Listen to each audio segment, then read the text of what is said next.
The storm came without warning on Kova 7.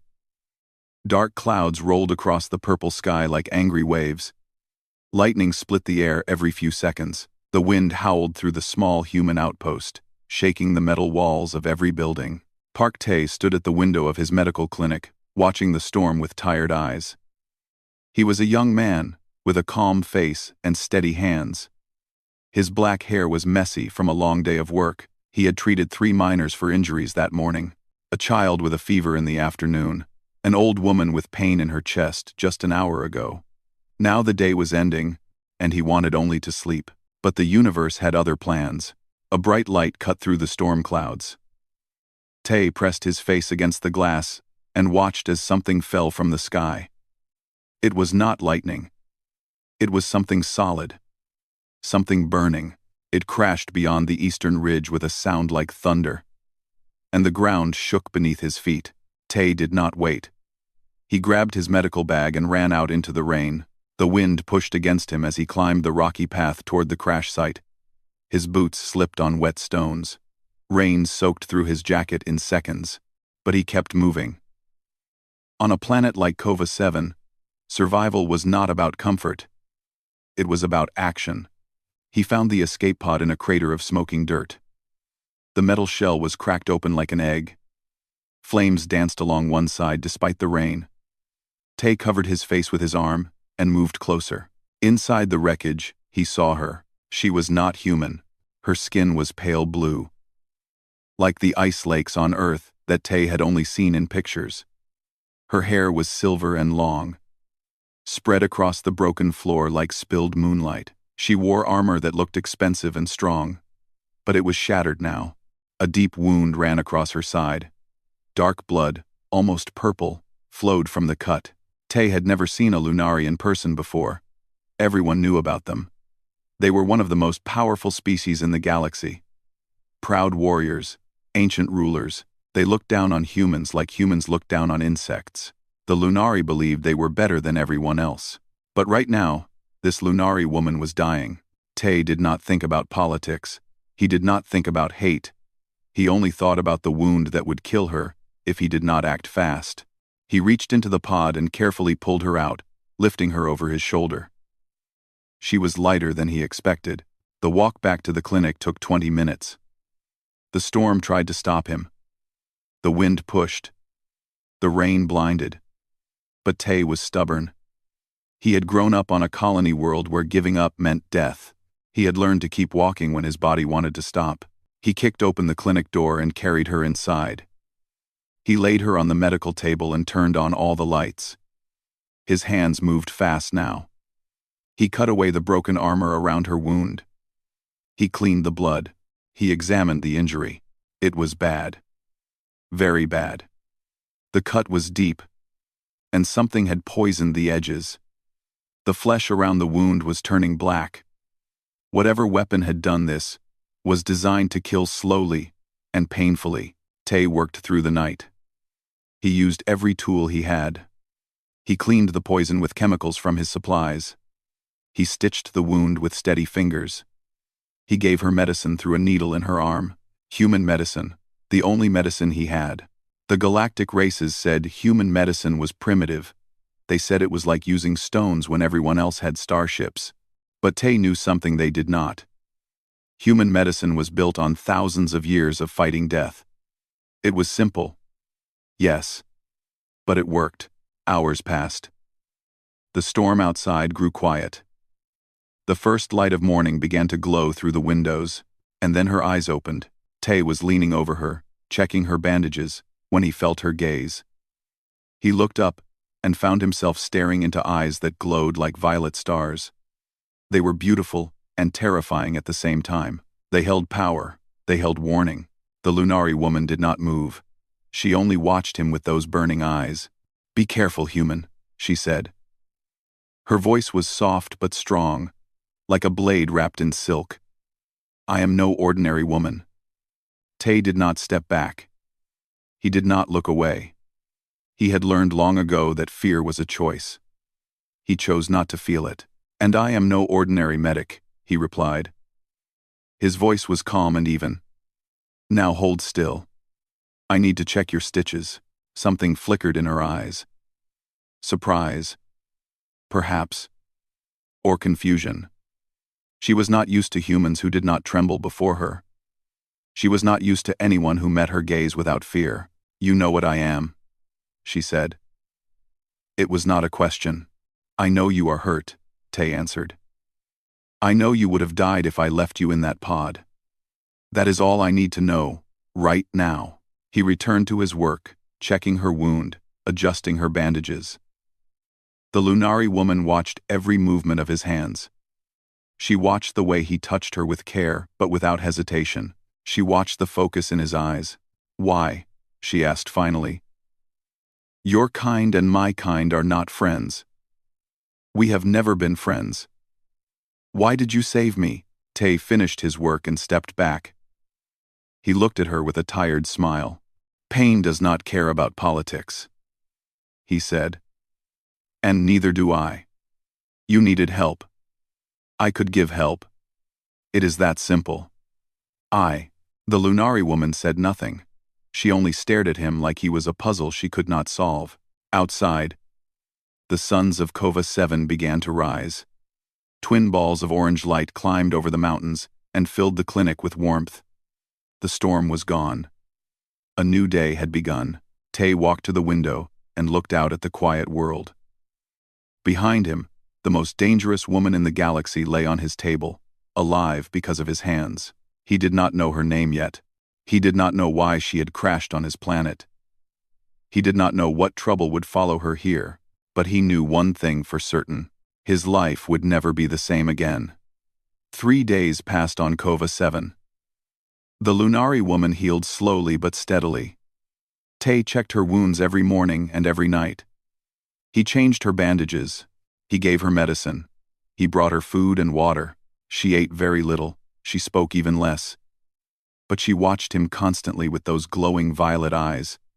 She watched him like a hunter watches prey. Or perhaps like a student watches a teacher. Tay could not tell which. On the 3rd night, she finally spoke more than a few words. My name is Vela, she said. Tay was sitting at his desk, writing notes about her treatment. He looked up and nodded. That is a nice name. I am Park Tay. But you already know that. I know many things about you now, Vela said. She sat up slowly on the table. Her wound still hurt, but she was strong, stronger than any human could be. I know you live alone. I know you are the only medic in this outpost. I know the other humans here respect you. Tay smiled slightly. You have been listening. I have been watching, Vela corrected. She swung her legs over the side of the table and stood up. She was tall, almost a head taller than Tay. Even wounded and tired, she moved with the grace of a dancer. Or a killer. You are curious about me, she said. I can see the questions in your eyes. But you never ask them. Why? Tay put down his pen and turned to face her. I thought you would tell me when you were ready. Pushing a wounded person only makes the wounds worse. That is true for bodies and for hearts. Vela tilted her head. Again, that look of confusion crossed her face. Humans were supposed to be simple creatures, greedy, fearful, easy to understand. This man was none of those things. She walked to the window and looked out at the stars. The twin moons of Kova 7 hung in the sky like silver coins. I am the first daughter of Empress Yeren, she said quietly. I am a princess of the Lunari Empire. Tay felt his heart jump, but he kept his face calm. He had suspected something like this. When he had moved her torn cloak on the first night, he had seen a symbol beneath it, a royal crest. The mark of the Lunari throne. He had recognized it from news broadcasts. A princess, he repeated. That explains the expensive armor. Vela turned to look at him. She expected fear now. She expected him to bow or tremble or beg for his life. Many had done so before, but Tay only stood up and walked to the medicine cabinet. He took out fresh bandages and began preparing them. Your wound still needs care, he said. Princess or not. Infection does not respect titles. Please sit down. Vela stared at him. You are not afraid. Should I be? Most beings would be terrified to have Lunari royalty in their home. They would worry about making mistakes, about saying the wrong thing, about punishment. Tay returned to her with the bandages. He gestured for her to sit, and she found herself obeying without thinking. I have treated miners who lost their arms in accidents, Tay said as he began changing her bandages. I have held children as they died from sickness. I have told families that their loved ones would not come home. After all that, why would I be afraid of a title? His hands were gentle on her skin. The touch was warm, caring. Vela had been touched by servants before, by doctors, by warriors, but never like this. Never by someone who expected nothing in return. You are strange, Park Tae, she said softly. I have been told that before. It is not an insult. Tae smiled. I did not take it as one. He finished with the bandages and stepped back. Vela looked down at his work. It was clean. Perfect. Better than what many Lunari healers could do. My people think humans are primitive, she said. We are taught that you are a young species, weak, unimportant. We are told that your medicine is like children playing with toys. And what do you think now? Tae asked. Vela was silent for a long moment. She thought about the past 3 days. She thought about how this human had worked through the night to save her, how he had used his simple tools and basic knowledge to pull her back from death, how he had done it all without asking for reward or recognition. I think my people do not know as much as they believe, she finally said. Tae walked to the small kitchen area and began making tea. That is true for most people, humans included. We all have blind spots. We all make wrong judgments. But your kind does not have power, Vela said. We could destroy your entire species if we wished. We have the ships, the weapons, the soldiers. Tae poured 2 cups of tea and brought one to her. Power is not only about weapons, he said. There are many kinds of strength. Vela took the cup.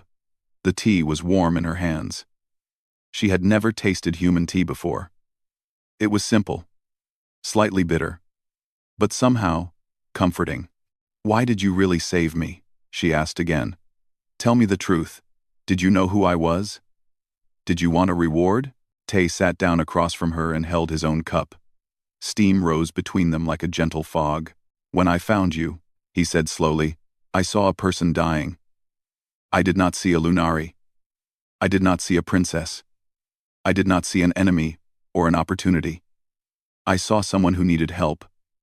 That is all. He took a sip of his tea. My mother taught me something before she died, he continued.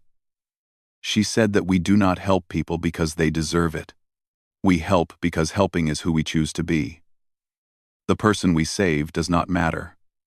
What matters is the person we become when we save them. Vela felt something strange in her chest, an unfamiliar feeling. It took her a moment to recognize it.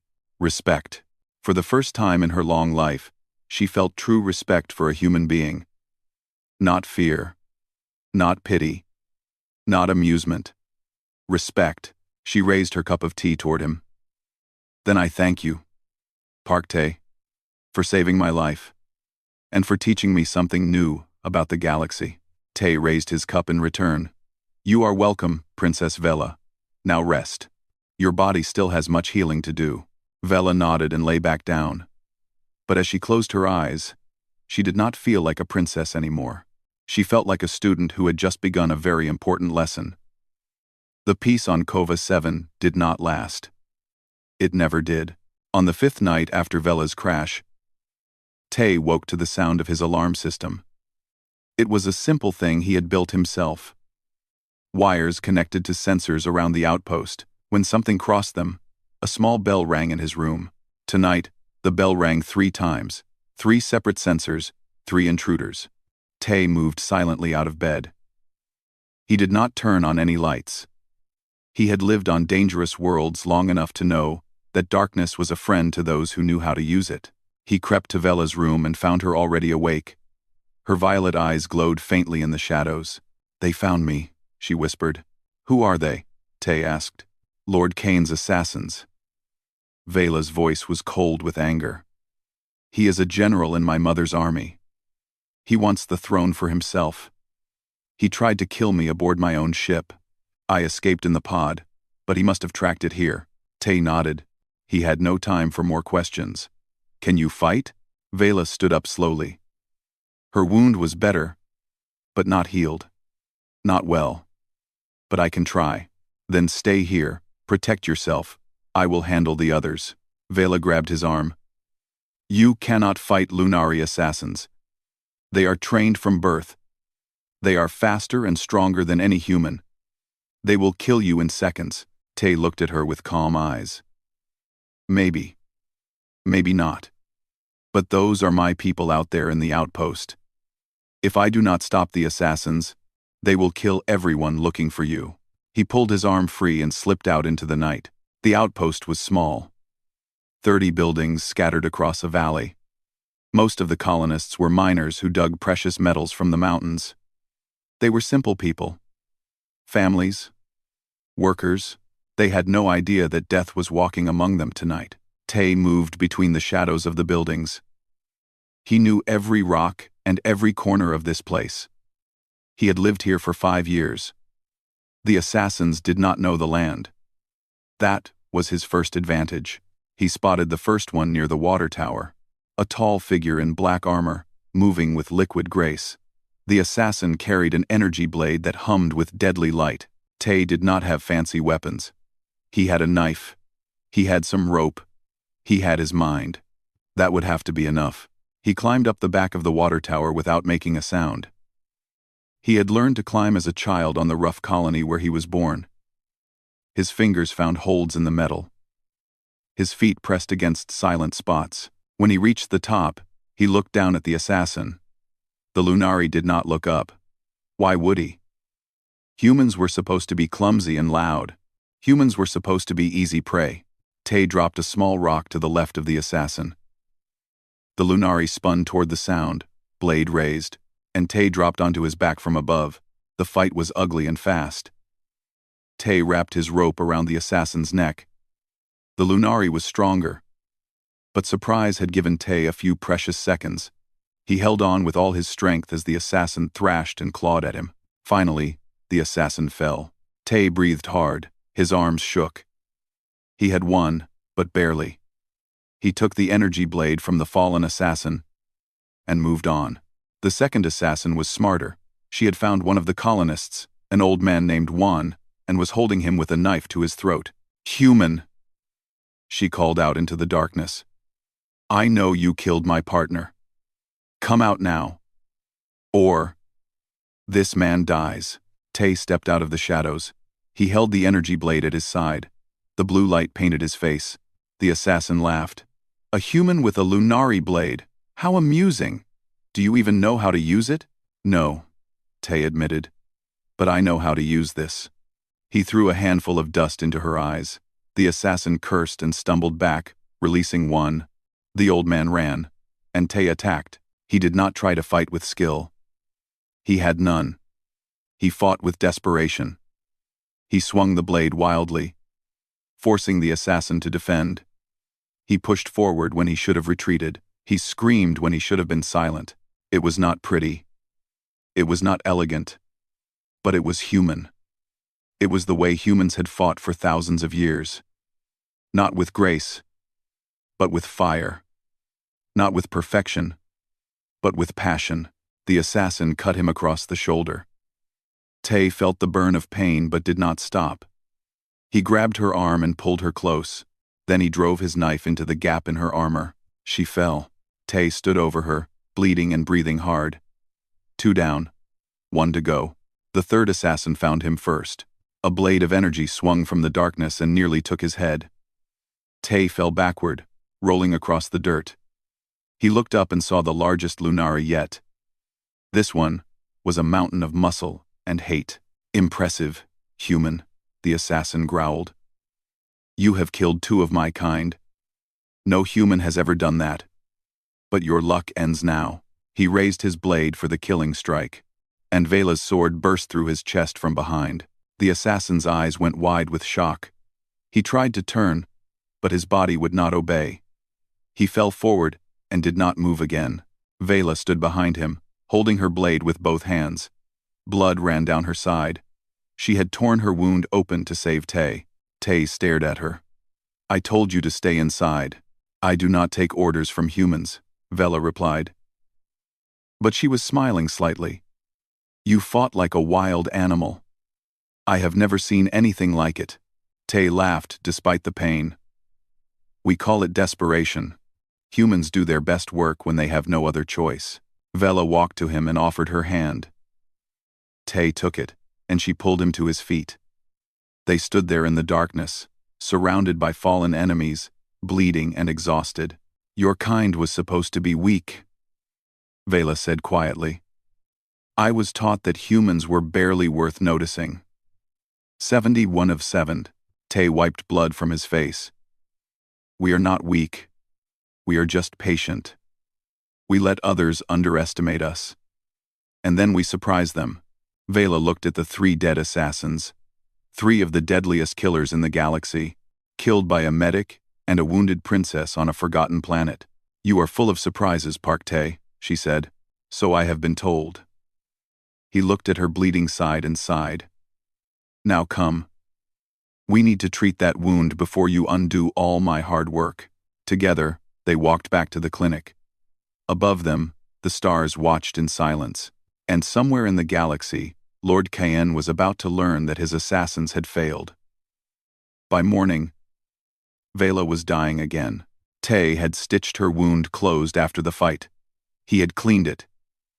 He had given her medicine. But something was wrong. Her blue skin was turning gray.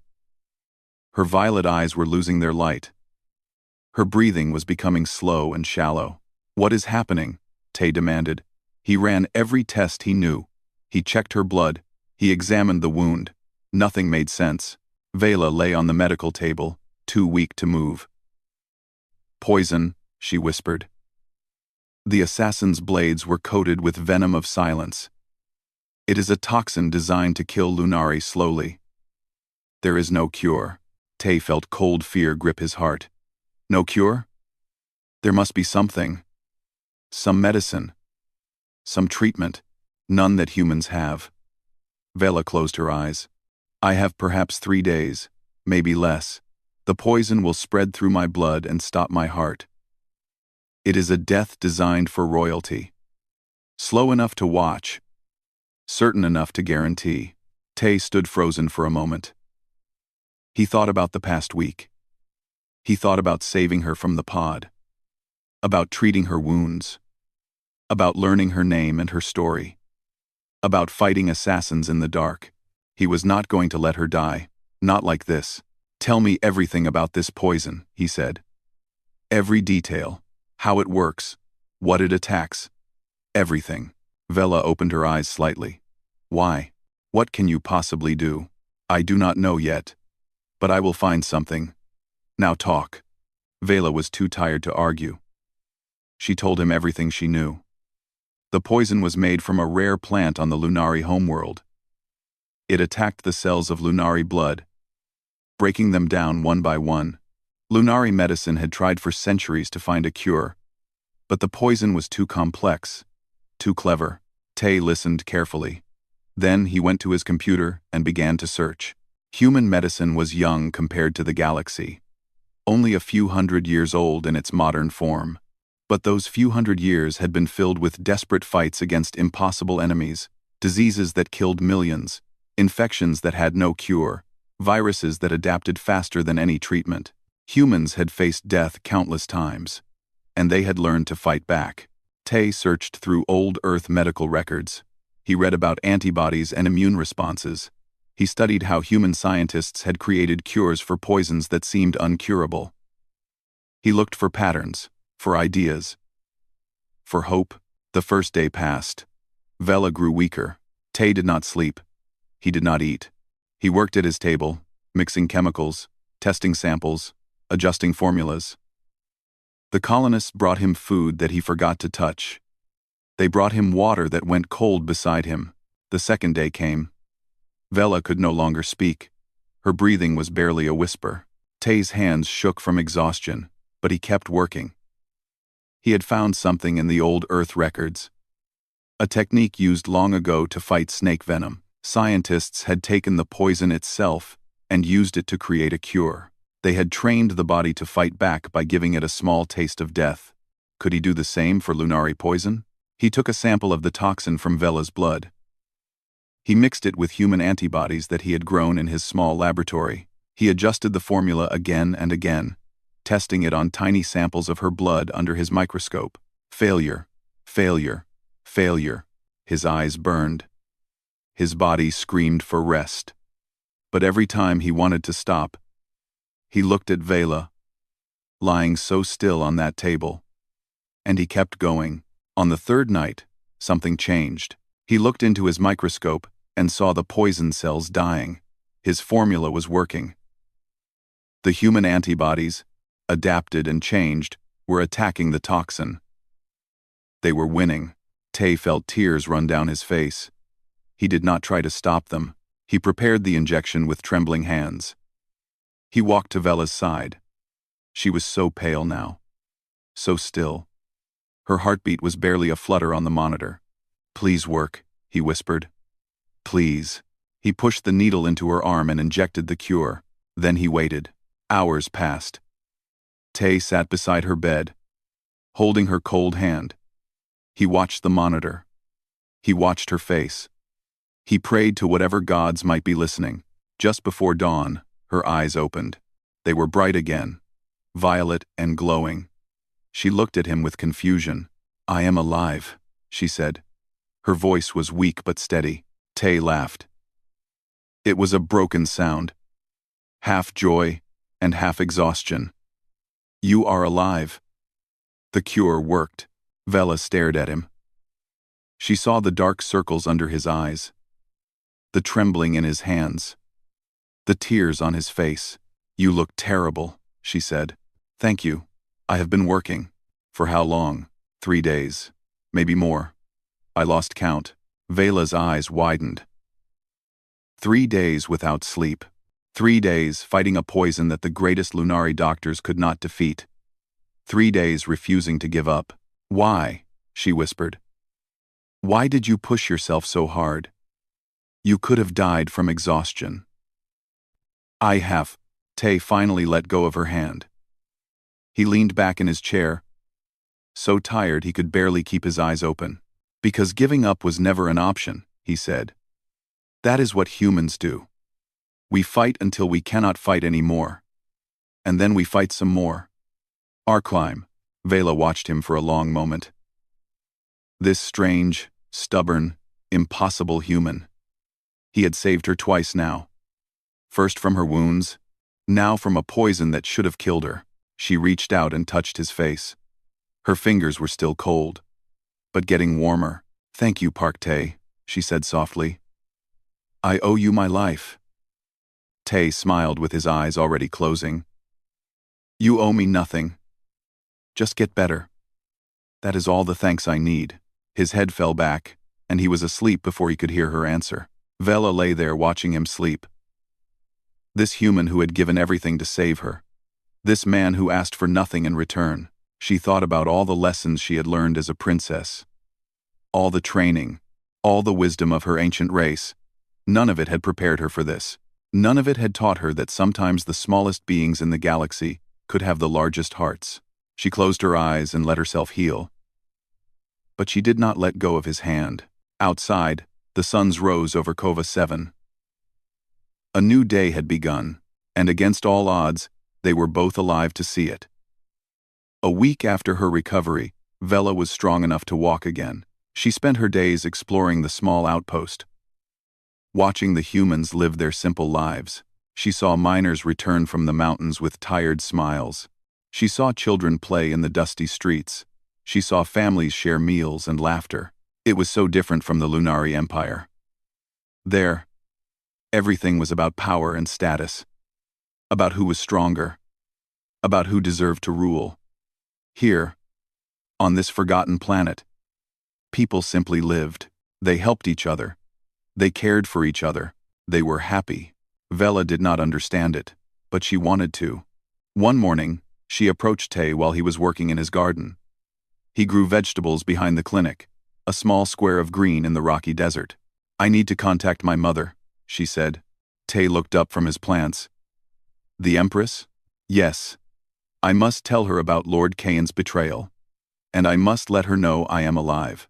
Tay nodded. He had expected this. "I have a long-range communication device. It is old and not very powerful. But it should reach Lunari space if we boost the signal." They worked together to set up the transmission. Tay climbed to the top of the highest building in the outpost with a signal booster he had built from spare parts.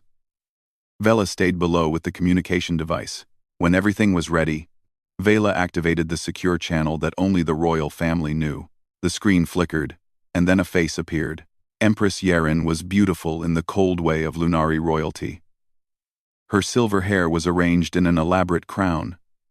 Her violet eyes were sharp as knives. She looked like an older version of Vela, but harder, more distant. "Daughter," the Empress said. Her voice showed no emotion.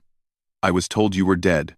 "Lord Kain tried to make that true," Vela replied. "He attacked my ship. He sent assassins.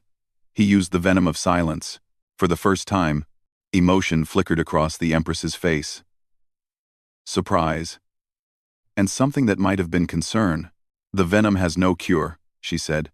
"There is one now. A human made it." The Empress was silent for a long moment. "A human saved you from the venom of silence?" "Yes, Mother. His name is Park Tay. He is a medic on a small planet called Kova 7. He saved my life. Twice. Impossible. Humans do not have the knowledge or the technology to cure Lunari poison." Vela smiled slightly. It was the first time she had smiled at her mother in many years. "I thought the same thing. I was wrong." She told her mother everything. The crash. The treatment. The assassins. The poison. She spoke of Tay's skill and his kindness, and his stubborn refusal to let her die. The Empress listened in silence. Her face revealed nothing. "This human," she said finally. "Does he know who you are?" "Yes." "Does he expect a reward?" "He has asked for nothing." Again that flicker of something in the Empress's eyes. She had ruled the Lunari Empire for 300 years. She had seen every kind of greed and ambition and selfishness. A being who asked for nothing was rare, perhaps unique. "I will deal with Lord Kain," the Empress said. "Stay where you are. I will send a ship to bring you home." Vela hesitated. "Mother, there is something else." "Speak." "The human outpost here is small, only 32 people. If Lord Kain learns I am still alive and still on this planet, he will attack them to reach me." The Empress considered this. "What would you have me do?" "Protect them. These humans saved your daughter. They deserve protection in return." The Empress was silent for a long time. Then she nodded once. "I will send a fleet, but it will take time to arrive. 8 days at minimum." "Thank you, Mother." The transmission ended. Vela turned to find Tay standing behind her. He had climbed down from the roof. "Your mother seems intense," he said. "She is the Empress of the largest empire in the galaxy. Intense is required." Tay smiled. "I suppose so." "Did she agree to help?" She will send a fleet, but it will take 8 days to arrive." 8 days. Tay thought about this. Lord Kain will learn his assassins failed. He might send more forces before then. "He will," Vela said. "That is what I would do in his position. He cannot let me survive to expose his treason. He will throw everything he has at this planet." They walked back to the clinic together. The afternoon sun was warm, but a cold feeling had settled in Tay's chest. "We should tell the others," he said. "Give them a chance to prepare. Or to run." Vela nodded. "I am sorry, Tay. I brought this danger to your people. If you want me to leave, I will. Perhaps I can draw Kain's forces away from the outpost." Tay stopped walking. He turned to face her. "You are not going anywhere," he said firmly. "These are my people, and you are my patient. I do not abandon either. But the danger. We have faced danger before. This colony was built by people who had nothing, who were rejected by their homeworld, who were told they would fail. We are still here because we do not give up. That is our greatest strength. Vela looked at him with wonder. You would fight a Lunari warship to protect me? I would fight anything to protect this colony. You are part of this colony now, whether you want to be or not. That night, Tay gathered all 32 colonists in the central hall. He told them everything. About Vela, about Lord Kayan, about the danger coming their way. He expected fear. He expected panic. He expected some of them to demand that he send Vela away. Instead, an old man named One stood up. The same man Tay had saved from the assassin. You saved my life, One said. Now this princess has a chance to live because of you. I will not run. I will fight. One by one, the others stood. Young and old. Men and women. They all chose to stay. They all chose to fight. Vela watched with tears in her eyes. She had commanded armies. She had led warriors into battle. But she had never seen anything like this. Ordinary people choosing to face death for a stranger. Tay turned to her. Well, princess? Will you fight with us? Vela wiped her eyes and straightened her spine. I am a daughter of the Lunari Empire. Fighting is what I was born to do. Tay smiled. Then let us get ready. We have a colony to defend. Outside, the stars burned cold and distant. Somewhere among them, Lord Kayan's warship was already on its way. The battle for Kova 7 was about to begin. The warship arrived on the 6th day. It came out of the sky like a metal mountain, blocking the morning suns with its shadow. Lord Kayan's flagship, the Blade of Silence. 300 Lunari soldiers. Dozens of combat walkers. Enough firepower to destroy the entire outpost in minutes. The colonists watched from their hiding places. They had spent 4 days preparing.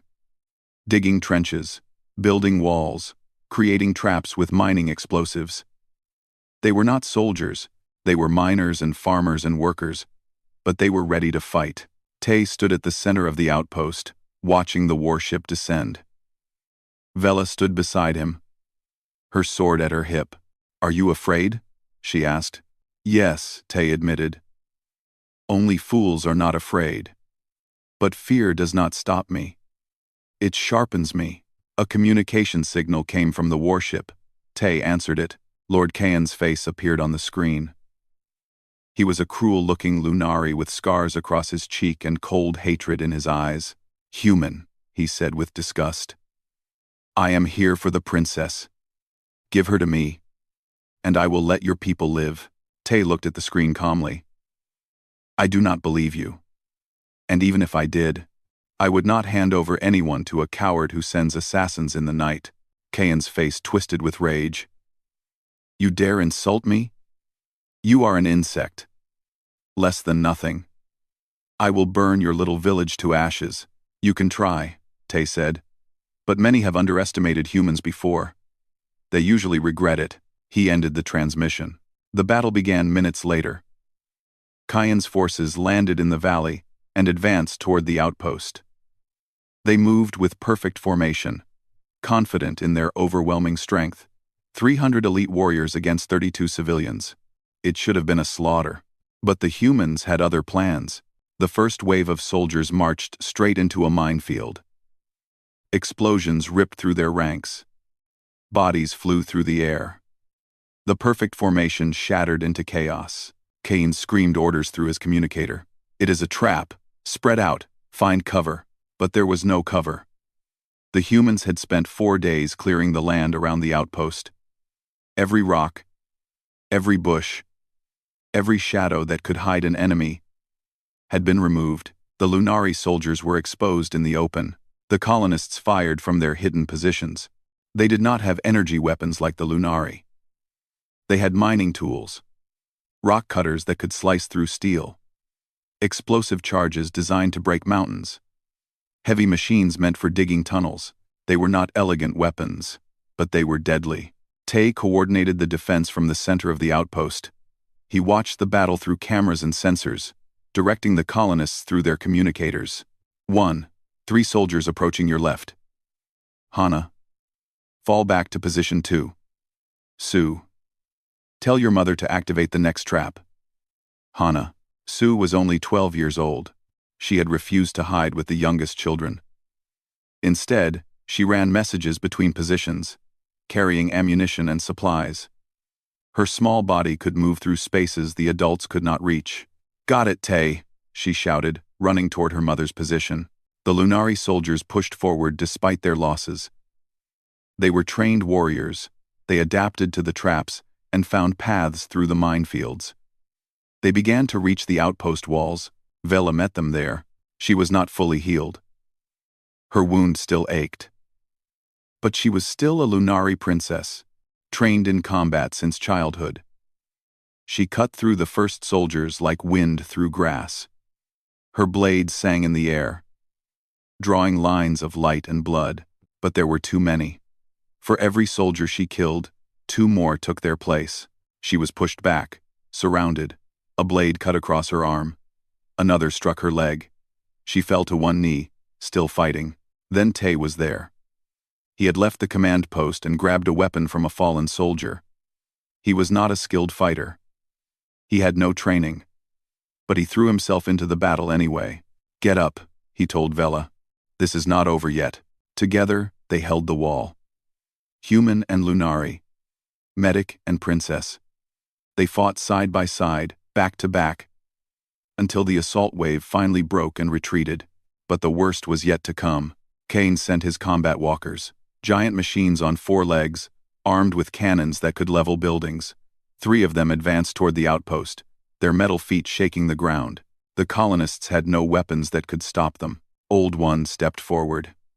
He was 80 years old.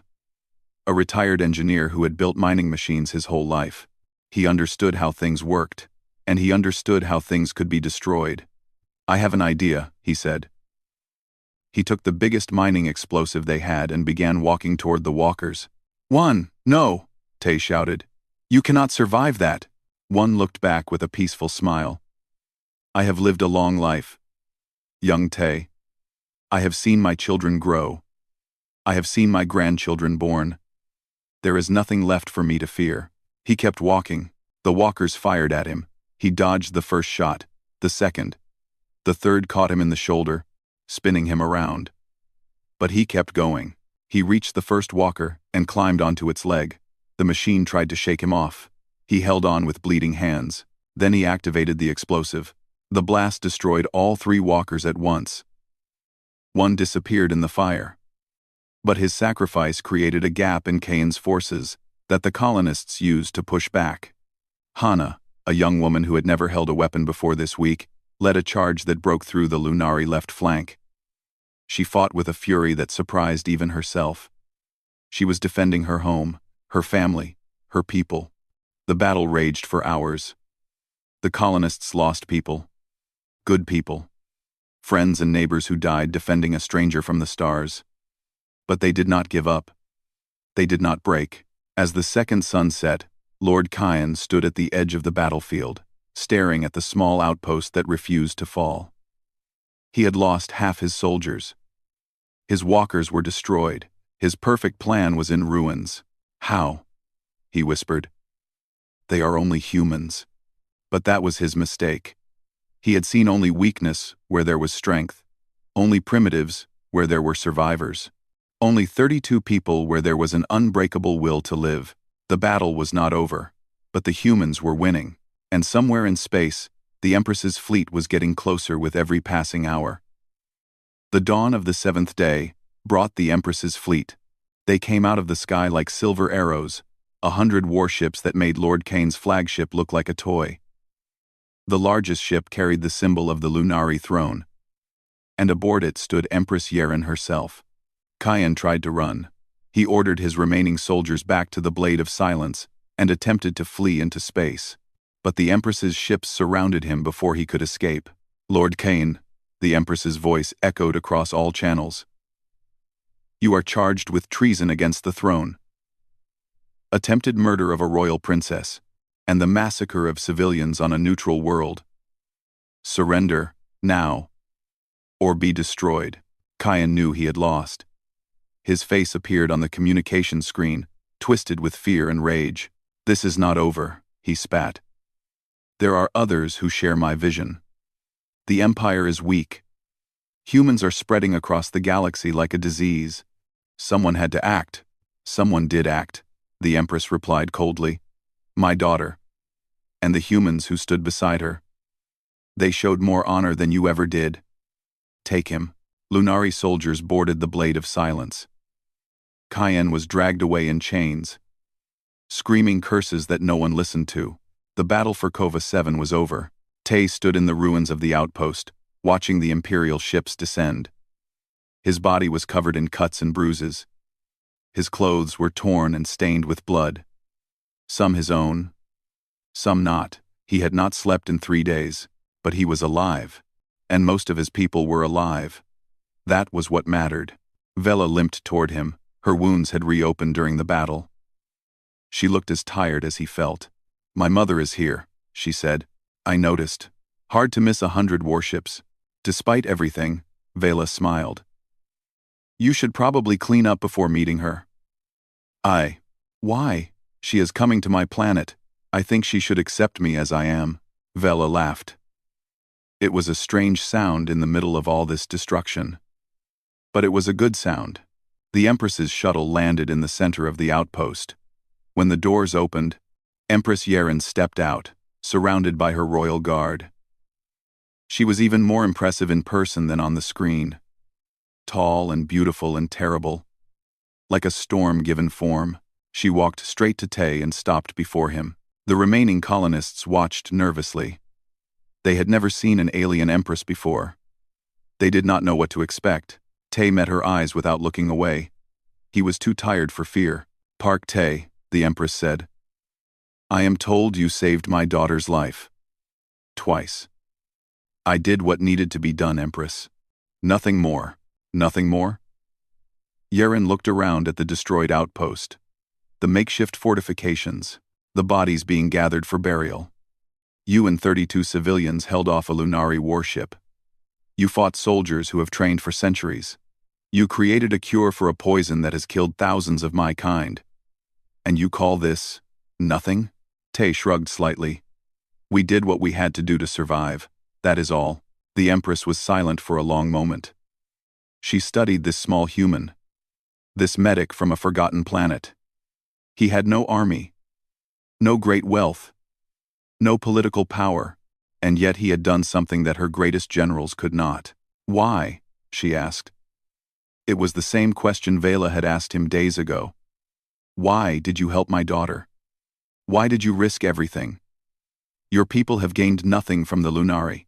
We have given you nothing but contempt. Why save us?" Tay looked at the Empress, then at Vela, then at his people who had fought and died beside him. "Because that is who we are," he said simply. "We do not help people because they deserve it. We do not help because we will be rewarded. We help because we can, because helping is the choice we make when no one is watching. That is what my mother taught me. That is what makes us human." The Empress stood very still. In 300 years of rule, no one had spoken to her like this. No one had been so honest, so simple, so utterly without fear. She bowed her head. The royal guards gasped. The colonists froze. Vela's eyes went wide with shock. The Empress of the Lunari Empire was bowing to a human medic. "I have ruled for 3 centuries, Yeren said quietly. "I have commanded armies. I have conquered worlds. I thought I understood strength, but I was wrong." She raised her head and looked at Tay with new eyes. "True strength is not about power. It is about character. And your people have shown me more character in 1 week than I have seen in 300 years. She straightened and addressed the colonists. "The Lunari Empire offers you its friendship and its protection. Your planet will be given full status as an ally. Trade agreements. Technology sharing. Whatever you need." The colonists murmured in amazement. This was more than they could have dreamed. Vela stepped forward. Mother, I have a request. Speak. I wish to stay on Kova 7. At least for a time. There is much I want to learn from these people. The Empress looked at her daughter. She saw something in Vela's eyes that she had not seen for many years. Not obedience, not duty, but genuine purpose, genuine hope. Very well, she said. But you will report to me regularly, and you will remember who you are. I will remember who I am becoming, Vela replied. That is more important. The Empress almost smiled. Almost. The following days were filled with rebuilding and healing. The Empire sent supplies and workers to help repair the outpost. The colonists buried their dead, including Old One, with honors. On the evening before the Empress departed, Tay and Vela stood together on the ridge where the escape pod had crashed 2 weeks before. The twin suns were setting, painting the sky in shades of orange and purple. What happens now? Tay asked. Now we rebuild, Vela said. We heal. We learn from each other. And after that? Vela turned to look at him. Her violet eyes glowed softly in the fading light. I do not know. The universe is large. There is much to explore. Much to change. Tay nodded. He reached out and took her hand. She did not pull away. Then we will face it together, he said. Human and Lunari. Medic and Princess. Partners. Vela smiled. Partners, she agreed. The sun set. The stars came out. Thousands of tiny lights scattered across the darkness. And somewhere out there, a galaxy that had underestimated humanity was about to learn a very important lesson. Humans were not weak. They were not primitive. They were not less than anyone else. They were simply different. And their difference was their greatest strength. The story of Park Tay and Princess Vela would spread across the stars in the years to come. It would change how the galaxy saw humanity. It would open doors that had been closed for centuries. But on that quiet evening, none of that mattered. What mattered was two beings from different worlds, standing side by side, watching the stars, and knowing that together, they could face anything.